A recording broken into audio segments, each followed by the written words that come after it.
thrilled to see everybody here. I'm thrilled to see representatives from all over the country, um, and different organizations and different focuses, because I think that's what we're going to need. We're going to need people from different takes on FASD, different approaches to FASD, different beliefs. This is something that FASD doesn't know borders, and it doesn't know a political party. And there's just so much room for everyone in this space, and I'm glad to see everybody here. So welcome to our January policy forum. It's been a wild ride already this month.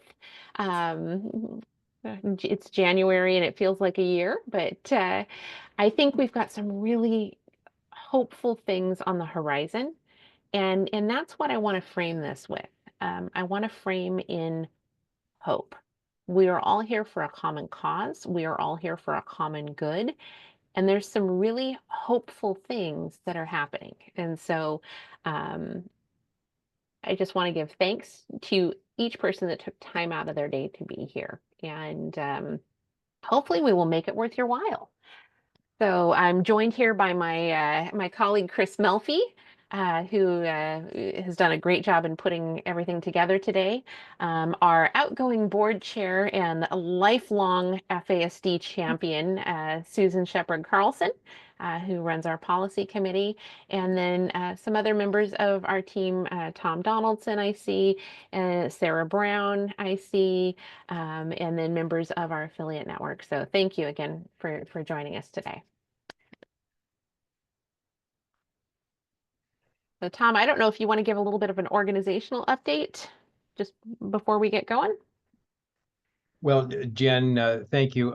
Only maybe to say, I hope everyone has had a great start to the year. And, you can never script what happens on Capitol Hill. And so, Jen, I'm looking forward to hearing, the hope and opportunity that you referenced there for our policy and legislative work this year. And just to welcome everyone. And I noticed Heather from our navigation team has arrived. Did want to give just a shout out to our affiliate network and to our affiliates joining us today. And if you're with an organization that hasn't joined our affiliate network, I highly consider you thinking about it. They are doing some really remarkable things in that space, and it's just a great way to connect with other organizations in the work. Musa Kamara on our team is the contact for the affiliate network, and I'll go ahead and throw his email address out in the chat if anybody wants to get a hold of him. Coming up here soon is the 9th International Research Conference on Fetal Alcohol Spectrum Disorders. I know there's been a lot going on in the last couple of days, but I really do encourage folks to register before the early bird deadline, which I believe is February 15th. And get registered for that conference. It's going to be, the lineup is incredible. We've got a full day on stigma, where we're talking and reflecting on stigma and using it as a community workshop to really pull in some other thoughts and ideas on how we can fight stigma. There is going to be a roundtable discussion on the Lancet paper that was published that a lot of people had some big reactions to. The author from that paper is going to be there, as well as a number of national organizations talking about their responses to that paper and having a dialogue around that. It's just the lineup is primo. So I know Chris put the conference information in the chat. Really suggest taking a look at that. You want me to explain the Lancet paper in 25 words or less. The Lancet paper was talking about doing away with the term FASD and doing away with having that as a diagnostic term, and what could we look at instead, and maybe focusing on how we support people as opposed to the diagnosis itself. And again, there were some really strong reactions to it in different ways. And some of that was dependent on what country you're in and how that country looks at FASD. So yeah, I think it's going to be a really interesting session. And I know FASD United pinned a response to the paper, and that's up on our website, as is a link to the paper, if that's something you want to check out. And then Laura Bousquet, who is one of our family navigators, who is diagnosed with FASD, also penned a response that we published on our website that I thought was really well written and well thought out. So yeah, it's worth checking out and just taking a look at it because it was very thought-provoking, I thought. Uh, yeah, so thank you, Annette. Appreciate that. All right, so coming Yeah, up. Oh, thank sorry, you, Chris, Jen. go ahead. Yeah, absolutely. Well, I think with all of that aside, thank you so much, Jen. Maybe we can dive right into what exactly happened during the 118th, because it was a very busy 2 years, a lot of highs, one specific low. But I think if we can run through, give everyone the play-by-play of specifically, the closing months of the year, and how all of your actions and support got the bill to where it is, where it was and where it is right now. I think that could be really, really beneficial. Hopefully this isn't information absolutely everyone knows, but yeah, feel free if you have any questions, throw them in the chat and we'll try to address them. So one thing that happened in the 118th Congress is that it took about 6 months in June for the bill to be introduced. It was introduced in the Senate on June 1st, and then a few days later in the House. It only took about 4 or 5 days for the co-sponsors to start rolling in. A lot of co-sponsors that we had during the 117th started coming in pretty fast. Later on that year, as you can see, we had our congressional research briefing. That was part of FASD Impact Week and also Hill Week, Hill Day. I thought that was a very successful week as an organization, but also as a community, getting the word out, being able to host the congressional research briefing was fantastic and something we hope to be able to do again. All of the noise that was made by advocates and by the agencies that we had done outreach to and legislators you've done outreach to led to the FASD Respect Act being included in the Support Act, which we talked a lot about for the last 2 years. It was included by Senator Cassidy, who a Republican, very influential on the committee. It was in his own amendments that got thrown in there. At the time, the sentiment from staff and from authors, and it's seemingly from everyone on the Hill, was that this is a bill that both sides would love to see passed, want to get reauthorized. The funding's there, the will is there. And we were very, very hopeful for that, of course. As you can see, December 2023 through November 2024, it only gets one box, but that really doesn't do it justice. There were weekly meetings with legislators, thanks to a lot of the advocates that are on this call right now. We were working tightly with the authors, and particularly the authors' staff, just to keep close eyes on what was happening, other means to get the bills passed. So whether or not we should be considering a hotline again, or if there are other bills we can get it passed into. We really appreciate the work that the bill authors, and particularly their staff, did, and the attention that they gave us. What was becoming clear at this point was that not a lot of bills were being passed in Congress. We've talked about this before, that it was a historically slow Congress, and even appropriation bills were being left in the Senate without being looked at. Finally, in December, on December 3rd, 2024, the House authors, so Representatives Bacon and McCollum, authored a, I'm sorry, I jumped ahead a little bit. November 13th is when they penned the letter to the Energy and Commerce Committee, urging that committee, which has jurisdiction over health topics in the House, to hear and pass the FASD Respect Act. This was a powerful move, signaling that, again, our authors, Representative Bacon and McCollum, a Republican and a Democrat, were working together and wanted to see this go through, knowing full well that it had already been approved by a committee in the Senate. As you can see, December 3rd brought in the final co-sponsors. So we had 59 total in the House and 13 in the Senate, which brings us to the closing weeks of the 118th session. And this is where, weeks felt like months, and there was a lot of work to be done very, very quickly. So on December 17th, it was becoming extremely evident that there needed to be a continuing resolution. For anyone who doesn't know, continuing resolution, or CR, is a temporary spending bill that allows the federal government to continue operating while full appropriations have not been approved. Generally, they are set at the same levels that they were previously. They go for sometimes 3 months, sometimes 6 months, sometimes less. And 4 corners of Congress were working on this. And what that means is just leaders from the Democratic Party, leaders from the Republican Party, from both the House and the Senate were working on this bill because they felt it was something that needed to pass, and needed to pass quickly because we were running out of time in the congressional session. This CR that they put together was about 115 pages long. It included many bills that Congress failed to act on throughout the 118th. Probably not a typical continuing resolution because it had all of those bills tacked on. But one of the bills that was put in there was the FASD Respect Act. And that was because there was, as I said before, an incredible amount of noise made over the last 2 years by advocates, including in the final weeks of the session, letter writing, calls, sitting in on meetings.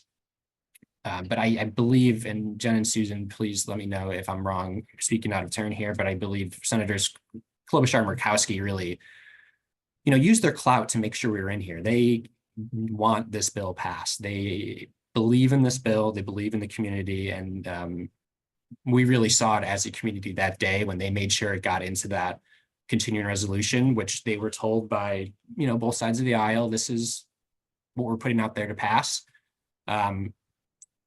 Unfortunately, that continuing resolution didn't get a chance to be voted on because it was pulled from the floor due to some political pressure, which of course is not what we were looking for. The small silver lining there is that prior to being pulled, the CR with our language in there again had to be approved by the House Energy and Commerce Committee, at least the language, the FASD Respect Act language was. So at this point, we do have FASD Respect Act language that has been approved in the Senate by the Senate Health Committee, and in the House by the House Energy and Commerce Committee. We'll talk about this a little bit more, but it does pave the way for a bit of an easier road moving forward. It's always nice to have language approved by committees, especially when those committees have bipartisan support, and we have co-sponsors sitting in both of them. So again, the proposed CR with our bill was pulled, unfortunately, before it went to vote. A replacement CR was proposed and was very, very quickly voted down. An even slimmer one was put forward without the FASD Respect Act, without almost all of the health provisions. And that was introduced and passed mere hours before the end of the 118th session.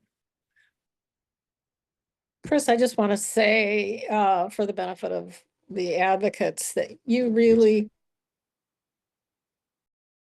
have to be proud of what you did, because there were a lot of provisions of the Support Reauthorization Act that did not get into that bipartisan proposed CR. And we, the FASD Respect Act language, which is, and we can talk about that if anybody's interested, the language was a little different than what was in the Support Reauthorization Act, because that was it was language that had to be agreed upon by the Energy and Commerce staff. So, but you all have to be really proud, because having that in that proposed CR for December 19th was a big deal, a really big deal. And in fact, we've already heard rumblings that they would like to, to do that on a suspension of the rules in the House early on. Now things have, this week has been kind of crazy, but that may come up. Susan, I'm glad you said that, because it really can't be overstated how much work the advocates did. And particularly in that last week, I know I was sending emails fast and furious to everyone, and I'd get a response back from all of you saying, sent the letter, thank you. I was so incredibly impressed with everything that everyone was doing that week. Susan, it might be a good time if you think people would be interested to talk about some of the differences between the bill. Okay. Sure, yeah, the biggest difference is they took out the heading for the FASD Center for Excellences and actually did not even mention Center for Excellences. However, they put in language for grant funding related to a number of the things that were under the Center for Excellence. The one thing, and I don't know if it was intentional or not, but it seemed like diagnostic capacity was not something that they wanted to have a grant funding to do, although in the other section of the bill on building FASD state and tribal systems, they seem to think that's the place where that ought to take place. And I think that, and I'm just surmising this, I don't know, but it was curious how that provision was taken out. I believe there was also funds attached to the version included in the CR, while there were not funds attached in the Help Committee version, the Support Act version. Susan, while you're still right here front and center, can you speak to Lex's question about the FASD Respect Act being passed through the reconciliation process? You're saying that it could be through the I think that's a possibility. I mean, I've just heard through that they might just take that standalone package that was considered on the 19th and have that go through on a suspension of the rules. Yeah. And that was my understanding. So Lex, just in case they're looking to take all of the health related bills that weren't included in the final CR, pass those under suspension of rules. And I believe I've seen Republicans in the House speaking about that more than anyone, which is very, very helpful to hear. Before we move on to our next slide, just want to make sure everyone is taking a moment to understand that this work rolls over. Some of you have been doing this for what seems like a lifetime. Some of you might be like me, who are in their third year and can't really imagine doing anything else with their life or with their time. And it helps knowing that we're building on each other, essentially, which is what this red line here represents as we go to our next slide. Because Senator Murkowski wasted absolutely no time this year in reintroducing the bill. So on June 16th, Senator Murkowski reintroduced the bill, which is currently titled S139, a number I know Susan is happy with, a nice low number to be introduced with. The text is not yet available, and the other names have not been created yet. So currently it is a bill to amend the Public Health Service Act to reauthorize and extend the FASD Prevention and Services Program and for other purposes. Does not roll off the tongue, but I will assume that there will be some name changes coming down the line. What I'm really, really happy with and what everyone here should be proud of is that these co-sponsors signed on the day it was introduced. And this is the Senate we're talking. So having 7 of the previous 13 Senate sponsors sign on day one is a bit of a show of force. It shows that this is an issue that they truly care about, especially with everything that's been going on the last 2 weeks. To take some time to attach your name to this is fantastic. Do you want to note that this has not been officially announced by Senator Murkowski's office yet? We should note that she's extremely motivated and wants to see this through. The only reason she has not announced it is because of other press releases that she's had to issue very recently, and having to get people sworn into office and everything like that. Yes, thank you so much, Debbie Raymond. That should say 2025. Thank you. And want to note that we are working very closely already with both Senator Klobuchar and Senator Murkowski's offices to work on early strategy and just to get a sense of what the 119th session is going to look like. And they also are working closely with the House sponsors, and that's just taking a little longer on the House side. And I do want to note the language, even though it's not on, is unless there might be a few technical changes, but it's the language that was in the Support Reauthorization Act that passed out of the Senate Help Committee last year. So it's got the Center for Excellence in there. Yeah, and normally at this stage, this is where we would kind of run through the bill. But as we just said, it's as I'm far as sorry. we know, it's I got ahead of you. I'm sorry. yeah, no, thank you so much, Susan. I'm glad you said that we don't have the actual text yet. Hopefully that will be really soon, but we have been told by the authors that they went ahead and used the Senate Help Committee version, which is has the preferred language in there. Jen, I don't know if you're still here, but would you like to reprise your role as running through the bill? You do it so great every time. Well, and again, I might be a bit of a broken record on this, so apologies if you've heard this 47 million times before. And to those of you hearing it for the first time, I hope I do it justice. If I miss any of the words, the rest of you, please sing along in the chorus. But what the bill does is lays a foundation for future FASD work and begins refocusing FASD from solely prevention-based within the federal government to also making sure that there's supports and services for people with FASD.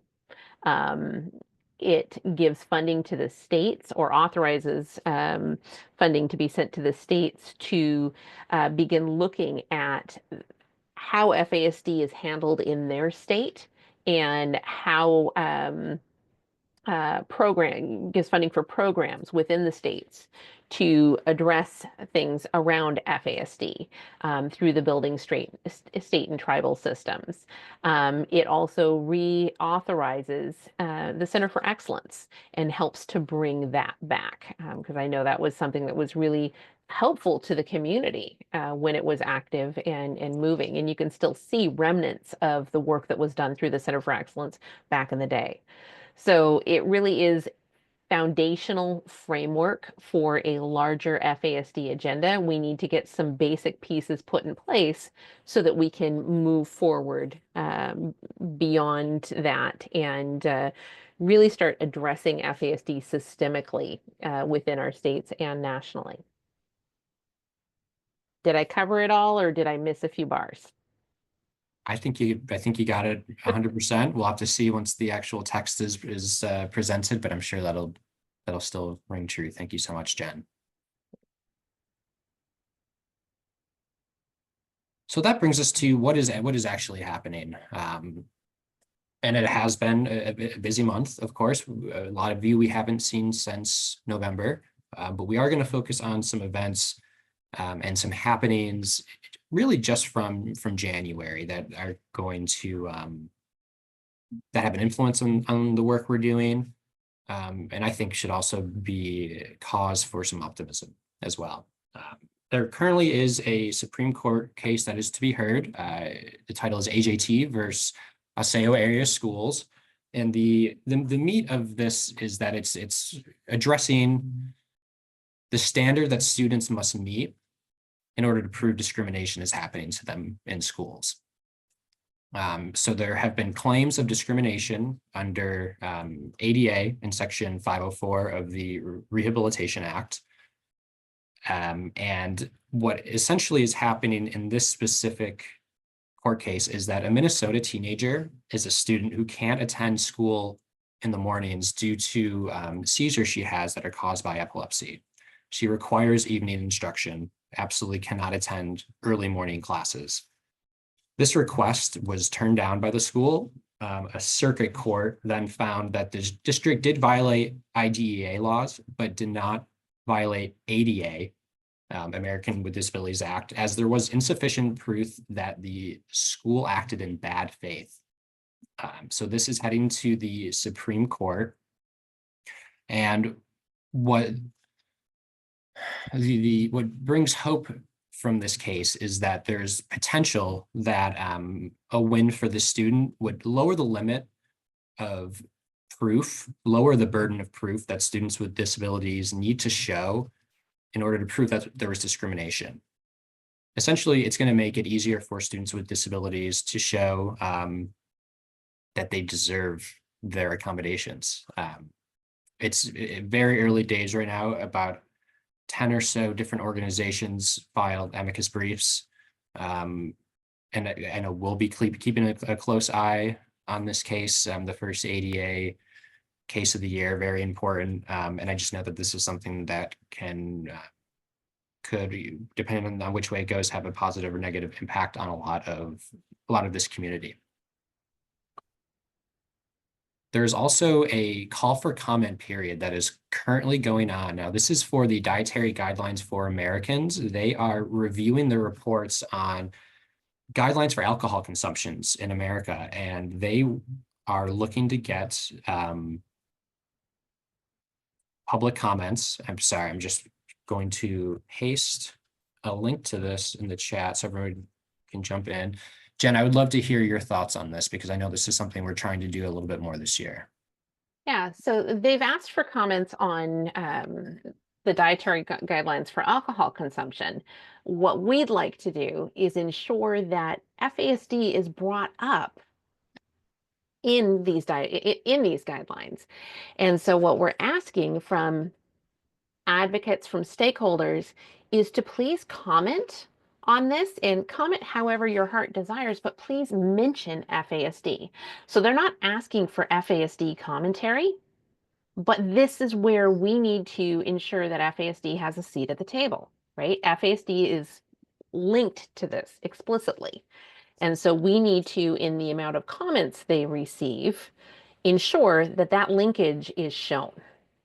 So this is a really great way that you can put it in online, or you can letter write on this. This is a great way to get your community involved in commenting on something that is A, important to public health, B, important to people with FASD and to the FASD movement in general. So really hope that you will share this. Like, this is information to take back to your affiliates, your organizations, your communities, and share it far and wide. And let's get comments flooded with whatever your opinion is on alcohol, and it needs to include FASD. Does that cover it, Chris? I think so. Yeah, extremely well said. And these comments can be put in until February 14th, again, using the link that I sent in the chat. I think if you need any help with this, the website is actually great. They have example letters. They have actual comments that have been entered in. So if you need a little help, that's a good place to start. Give us a call. If you're not sure, if you know what you want to say, but you're not quite sure how to say it or what they're looking for, yeah, give us a call, give us an email. We're happy to help.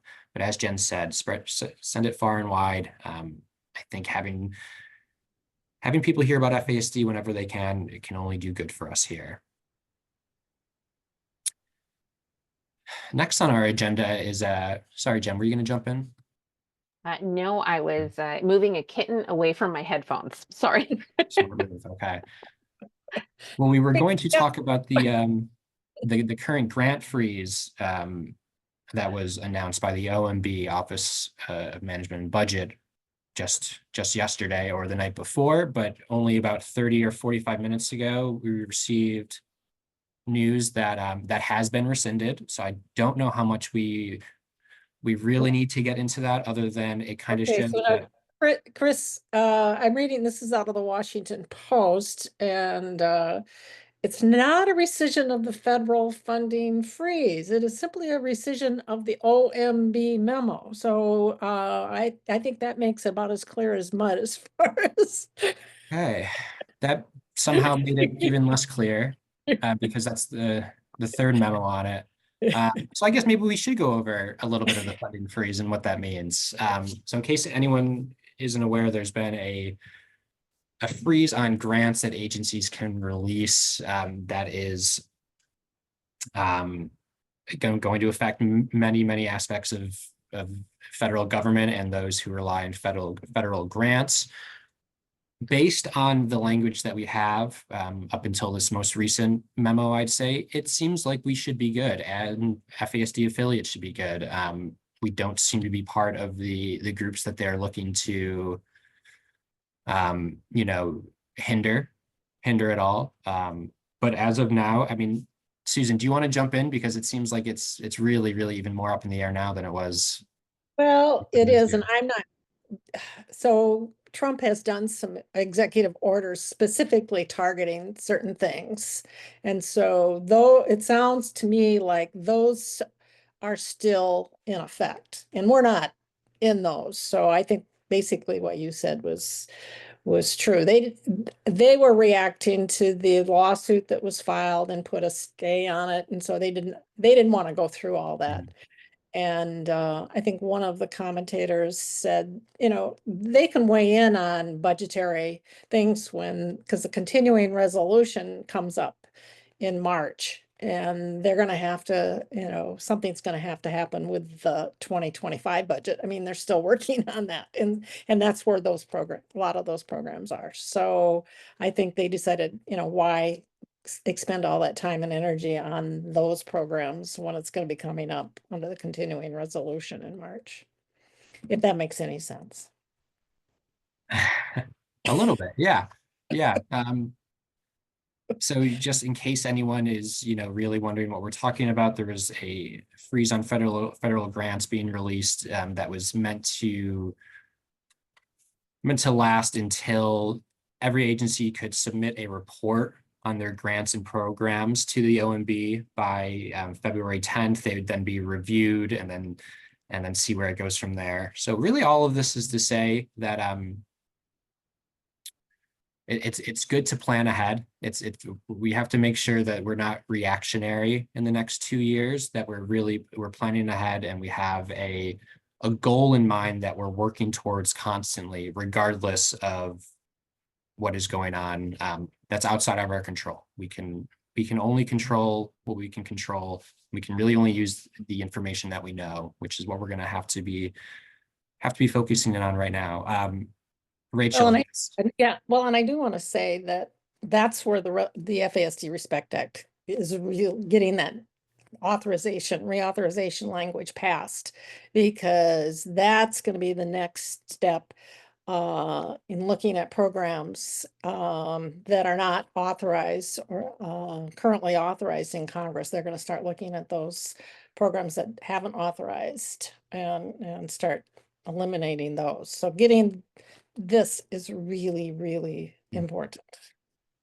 And one of those programs that needs to be reauthorized is the CDC's program. And the CDC's, you know, been under a lot of fire in recent times. And just to let you know what the CDC FASD program does, because I think sometimes we talk about these things and then we don't give a lot of context. But the CDC's National Partner Network funding gives funding to the American Academy of Pediatrics, the American Academy of Family Practitioners, 2 different national nursing organizations, the National Association of Social Workers, the National Organization for State and County Public Health, or sorry, Local Public Health, NACHO, local public health organizations, ACOG, the National Association on Obstetricians and Gynecologists. So all of these clinical organizations, it gives funding to so that they can run FASD programs within their organizations. So the AAP annually does a really great training module for physicians, for pediatricians on FASD. That's funded through that program. So these are the kinds of things that as DOGE gets going, if it's not reauthorized, that program could be cut. And all of those things that are being worked on within those organizations would go away. So this is part of why we're, kind of pushing in that direction, because those programs are worth protecting, in our opinion. We think they do good. So I think giving some context to it and what this might mean, there are champions for each of those organizations that go out to, for example, we spoke at the American Academy of youth and adolescent, child and adolescent psychiatry this year, and presented on FASD and doing FASD diagnosis. It's a great way of getting the word out to clinicians, which is something that I know is needed. So just to give some framework and context around that. Any questions on any of this? I know we're kind of giving you a lot here, and it's a moving target, so it can be hard to track And there's as another, well. and there's another, and we can, I think, have something come up from policy with regard to RFK, he's RFK Jr. being confirmed as the HHS secretary. And yeah, he's probably going to get confirmed. I don't want to go out on a limb too much, but I've been watching it and I think he's going to get confirmed. He has in his history addiction, and we think that he talks a lot about environmental impacts on youth and chronic illnesses. And so I think there would be a really good tie-in with prenatal alcohol exposure in his, we have no idea what he knows or doesn't know, but I think letters regarding the importance of this would be appropriate at some point.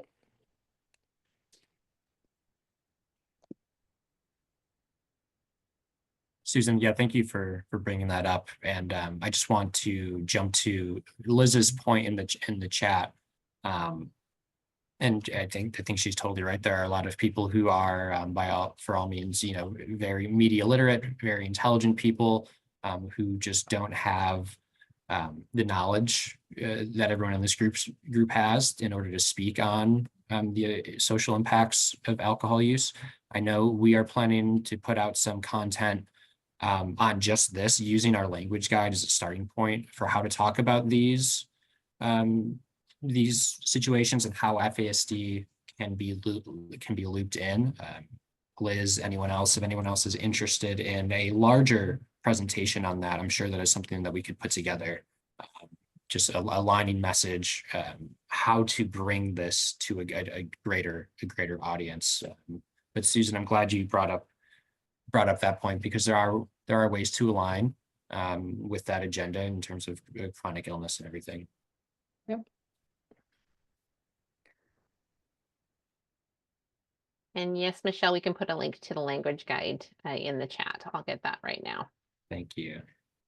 And to Jen and Susan's point of the need to get reauthorization passed, I believe that is why Senator Murkowski has been so quick in reintroducing. We've been working on strategy with her office and Senator Klobuchar's office, as well as the House authors. There is sometimes a feeling that things will move incredibly fast, and sometimes a feeling of, hey, we're not sure. So as I said, it's better to be prepared and better to be ready. So again, we are doing absolutely everything we can to make sure that the bill is positioned to be moved on quickly to safeguard that reauthorization. And then the House and the Senate move at very different speeds, very different times, and have their own agendas. So, where we got caught last year is that the House moved so quickly on getting the support reauthorization, their version of it passed, that we missed out on getting the FASD Respect Act in there. This year, and why it made me so happy to see a 3-digit number on the Senate bill, The Senate is moving more quickly on the Support Reauthorization Act or provisions from, or a big healthcare package that we were able to get into that and get things in the works so that we can get going. And we're communicating with, we're talking with regularly our House sponsors on strategy there too. The House is just moving differently right now. But the two different approaches, and that's why it's equally important too, when you're doing your outreach, to get your senators and your reps, right? To make sure you're covering both, because one doesn't always know exactly what the other's doing. I mean, they have an idea, but they're not working together necessarily until they have to, until those points of connectivity. They're two totally separate roads until they meet at a crosswalk or they meet at an intersection. They flow at their own speeds. And Jen, I think now might be a good time just to know, as I said, the press release from Senator Murkowski has not yet come out. And so I'm sure that'll be soon. I'm sure ours will be soon after that. But Jen and Susan, what do you think that the advocates can do in the meantime? Do you think it's a good time to reach out now, certainly to those who have already co-sponsored, maybe for a thank you, past co-sponsors? What are your thoughts there? Yeah, I think I would agree with that. And then if you have a new member of Congress, connect. I know in Minnesota, in the 3rd congressional district, Kelly Morrison, who's the only OBGYN pro-choice, and she was in the Minnesota legislature in the House and Senate, and she's going to be as an OBGYN in the House, a good supporter of this. So that's what I would recommend. Just if you have new ones, reconnect or then connect with new ones. And you're probably going to have different staff too. They like to do a big staff shuffle, right? So once you find out who your staffers are, it might be a good idea to check in with Chris and see if those staffers have worked in other offices before. You can also check LinkedIn. Usually they're on there. But this initial meeting you're having with them is kind of a level setting meeting, right? You're letting them know that, hey, FASD is a thing. It is important. We know there will be legislation going forward. We just want to give you some information right now on here's what it is, here's how it impacts the community, and why this should be a big deal to your boss. And the reason this is important is to have these level setting meetings too, particularly in this Congress, is because our outreach and our words have the word fetal in it, right? That is a hot button issue in this Congress.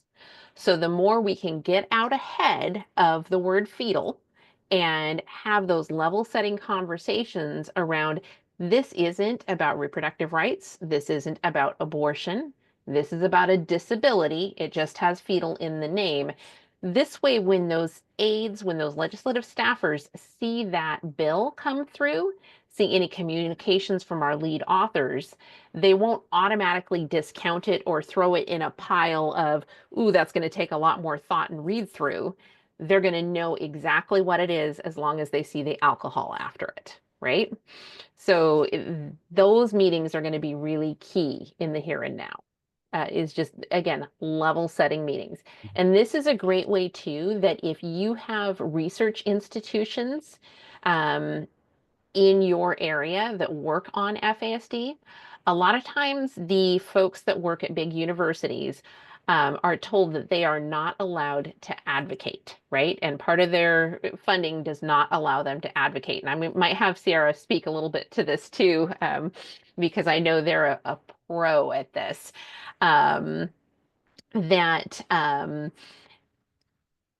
Having engaging with those researchers and saying, you know, hey, we'd like you to come on this call with our senator, with our rep, and give an overview of FASD and an overview of the program that they run in the state. That shows its importance in the state, to the state economy, to larger organizations. But if you're just asking them to give an overview of FASD and their program, they're there educating, not advocating. It's a fine line, but that distinction can be made, and then you can get those researchers on board. Did I miss anything, Sierra? Not at all. I will just add that there are multiple online sources for knowing how much money universities and researchers get from the federal government. And I have found that state congressional members love to brag about such a thing. And so researchers like me can bring those numbers and say, you know, we have this rich environment and you can claim credit for some of that. And we just kind of use it as a way to keep them engaged and interested. And there's a lot of resources to help facilitate that. This is a great way to connect, because sometimes researchers might feel a little separate from the families and caregivers. And I think sometimes the families and caregivers feel a little bit separate from the researchers.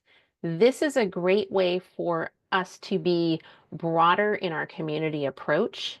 And I definitely don't want to leave the self-advocates out in that conversation. A great way to be broader in our approach by connecting those dots and coming at things with a common voice and a common language and a common cause. So highly recommend, if you have an AUCD in your state, that's a Association of University Centers on Disabilities, and you can look that up on the AUCD website. If you have LIND programs in your state, that would be another thing to look up and see who's working in those spaces. They might not be working on FASD. They might be working on broader general disabilities. They might be working on autism, Down syndrome, you name it. But connecting with them to plant the seeds about FASD, connecting with them to get some backing, at least from the disability front, that could also be helpful. So it's a great advocacy awareness. And then if you know of the researchers, get them on board. They can help. 2 points to add to that, Jen. I think you may have answered Traeger's question. Yeah, Traeger, no need to wait for a bill number, especially because, you know, you can meet with your representatives about anything. And in this case, you'd be educating them on FASD, priming the pump for when it isn't reintroduced in the House. You're able to jump right in there with that ask to sign on to it. So I think that would absolutely work. Sorry, I'm just monitoring. Thank you, David. I knew you were going to have the right answer on that. The program will be the usage. You're right. Thank you. I always get that one wrong. So I appreciate you giving the context there. And David is very familiar with that infrastructure and structure. So thank you for that. I appreciate it. Lex, I want to absolutely let you speak. I just want to add one more thing real quick because it's in line with what Jen was saying. I know I'm spending a few days later this week reaching out to some of our partners, some of our people who are working in the same sphere as us, especially here in DC, whether they're nonprofits or not, just to, check it, make sure that we're unified, that the developmental disability space, the disability space in general, knows that we're here for our community, but we're here for them and we need to be there for the larger community. That's something I look forward to doing soon. And if you have time to do the same, I encourage that. But Lex, I would love to hear from you. I saw you had your hand up. Yeah, thank you so much. I just have a quick question around talking about research, especially like in our current environment. And I guess I just have curiosity around, like, are there times when it's better not to talk about research? Are there times when it's better not to highlight how much research funding is going into a state?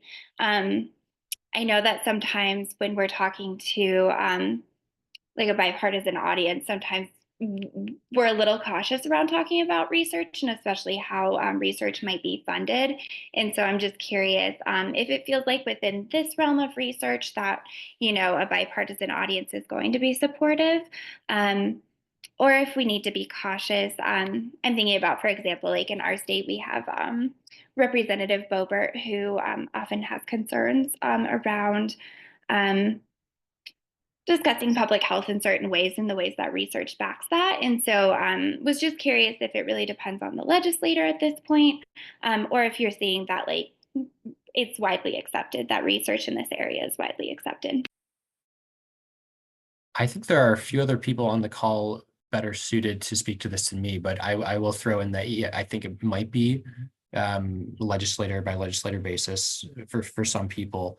I think speaking about translation from research to practice is always beneficial as well. Jen and Susan, I'd love for you to jump in. I think this is one Sierra could also come in on as well. I think this is where our constituents are going to be our biggest lifters. It used to be in the past where you'd have a lobbyist or a lobbying organization and they would go to the table and they would do all the work and all the connecting and all the schmoozing and all the talking. And, you know, thank Zoom, it doesn't work like that anymore. So I think the more we can get constituents engaged, because the constituents are going to be speaking the same language as the legislator in a lot of cases, not all. But if you have a constituent whose values are in alignment with the legislator, that can be very helpful in terms of getting messaging across. And then you can kind of go from there. Hey, is this a good idea? Is this not a great idea? And it's painful that we have to kind of tiptoe that way, but I think this is the environment that we are in right now. And to do the most good, we need to involve the most amount of people and giving everyone an opportunity to voice their concerns with their legislator. And so I don't know, Sierra or Susan, if you have any other thoughts or comments on that, but I think getting the constituents involved is key. I'll just follow up quickly on that and then allow Susan to continue. But I completely want to echo what has been said and would furthermore just say that I think meetings are so variable. And even when I have been the only person in a meeting doing on 101, I am very prepared to talk as a researcher from the research perspective, numbers and statistics, but I'm also very ready to talk about the more human and practical side. And I have found I've done 30, 40 meetings at this point. I've found that you can usually tell what the person you're talking to is more interested in hearing about. And you kind of follow their interests. So if they want stats, facts, numbers, you give that to them. But especially when you have meetings with constituents, if they're really interested more in the human side, follow that. And that does take a little bit of time. But again, that's where having the numbers and having people with different experiences and maybe different degrees of knowledge, I think, can really enhance your meetings and ensure that they go as productively as you would like. Susan, I don't know if you had anything to add on. I mean, that's an advocacy 101. Yeah, great advice, Sierra. I think it is, and it's knowing, you know, like we've been talking about for the last 3 to 4 years, know who it is that you're talking to and do your research, and figure out what's the best message on who it is that you're talking to. FASD doesn't have a political party. No. FASD doesn't know borders. You know, this is something that impacts, and these are people that we want to support equally. So, yeah. Awesome conversation. Great questions. Thank you. I really appreciate that question, Lex. Yeah, we do have some time if anyone else has anything to add or has any other questions. If I may share, guys, good morning and aloha to everyone. We have opened, the legislation opened in January 15. We were invited on the floor on both the Senate and and the house during the opening. I was very, very proud of that. We have 3 alcohol tax bills going on, but I noticed they did not mention any language about FASD. I'm working on it. I also attended the State of Reform conference in Honolulu, Hawaii, and I was in a panel of the maternal health, which embodied OB-GYNecologists on the panels. And I have asked questions surrounding fetal alcohol spectrum disorders, and they completely geared away and did not even answer my question. That was very, very disappointing. So I am here to ask advice or suggestions. I'm doing my dissertation surrounding FASD for my doctoral project, and I'm having difficulties in making engagement with pediatricians to do an interview with me.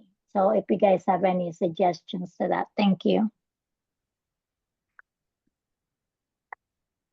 So I think that's where we can get our partners at the AAP potentially. We could ask if they have one of their FASD champions to connect with you and see if we can make that happen. It is a challenge. I mean, even if we look at that CDC program that funds the different agencies to do work on FASD, it's not a huge amount of funding. There are not huge mammoth programs. And I think the more we support those programs, I think the broader they're going to be. But I think this is a great opportunity to loop in that sector. Okay, thank you. Yeah. I think I saw something in the chat about the origins of LIND being for autism. And I know there's been a lot of work. David Deere has worked on this. I know Elizabeth Cleveland has worked on this. I know that Marcia Moriarty has worked on this, working on tying in FASD. So at the most recent AUCD conference, there was a FASD special interest group that presented. And I know there's a bunch of FASD focused LIND programs going on now. So it's gradually becoming broader. And I know that the FASD special interest group meeting held this year at AUCD that was separate. They're actually, they've made a move now that they're going to integrate the FASD program into the regular conference and have that be a stream in the regular AUCD conference, which is great. I mean, that's progress, right? And it's the more we show up, the more we speak up, the more these things are going to happen.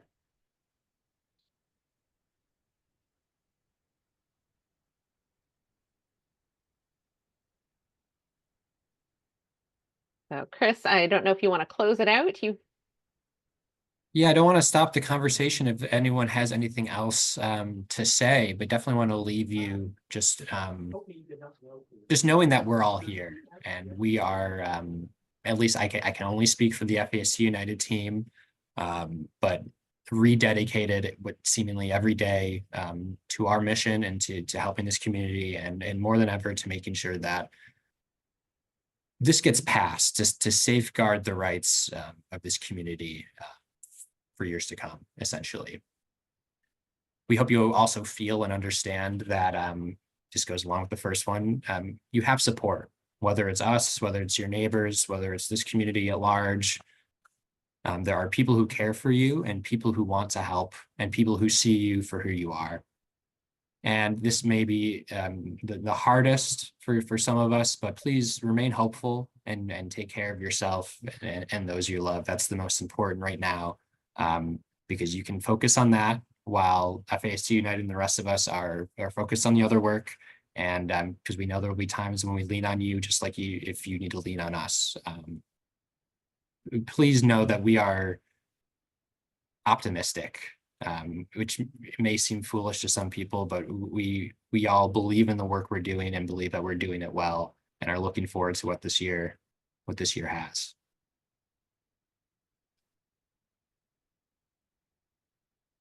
Jen, I just can't believe that you don't have anything to add. So I I'll let just you know. honestly, that was a mic drop right there, Chris. So I so appreciate Chris's facilitation of these meetings and how he is bringing people to the table, and just a round of applause for Chris.